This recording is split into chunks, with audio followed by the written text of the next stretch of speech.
தற்போதைய அண்மை செய்தியை பார்த்துக் கொண்டிருக்கிறோம். அகமதாபாத் விமான விபத்து நடைபெற்ற இடத்திலிருந்த பிஜே மருத்துவமனையினுடைய மாணவர் விடுதியில் இருந்த 10 மாணவர்கள் உயிரிழந்திருப்பதாக மாணவர் சங்கம் அதிகாரப்பூர்வமாக தற்போது தகவலை உறுதி செய்திருக்கிறது. இது தொடர்பான கூடுதல் விவரங்களுடன் இணைகிறார் சிறப்பு செய்தியாளர் முகிலன். விவரங்கள். பாலா, தற்போது இந்த மருத்துவ மாணவர்களுக்கான சங்கம் தற்போது ஒரு தகவலை தெரிவித்திருக்கிறது. அதாவது இந்த விமானம் ஒரு மருத்துவ கல்லூரி மேல் விழுந்தது.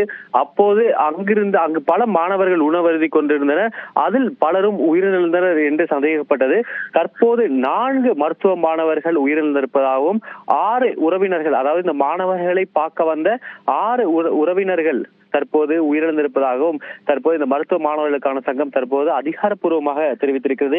ஏற்கனவே இந்த விமான விபத்தில் 241 பேர் உயிரிழந்த நிலையில் மேலும் பலர் இறந்திருந்தனர். அதனால்தான் அந்த எண்ணிக்கையானது 260 எல்லாம் தாண்டியது.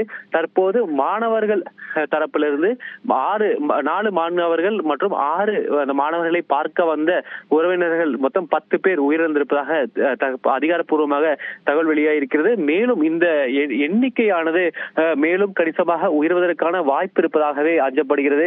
ஏனென்றால் இன்னும் அந்த பகுதியில், இந்த விமான விழுந்த பகுதியில் இந்த விமான பாகங்கள் இன்னும் அகற்றப்பட்டு வருகின்றன.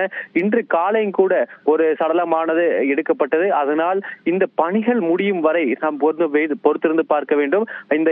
இந்த இறந்தவர்களின் எண்ணிக்கை இன்னும் எவ்வளவு தூரம் உயர்கிறது என்பது இந்த விமான பாகங்களை முழுமையாக அகற்றிய பின்பே தெரிய வரும். பாலா, விவரங்களுக்கு நன்றி முகிலன்.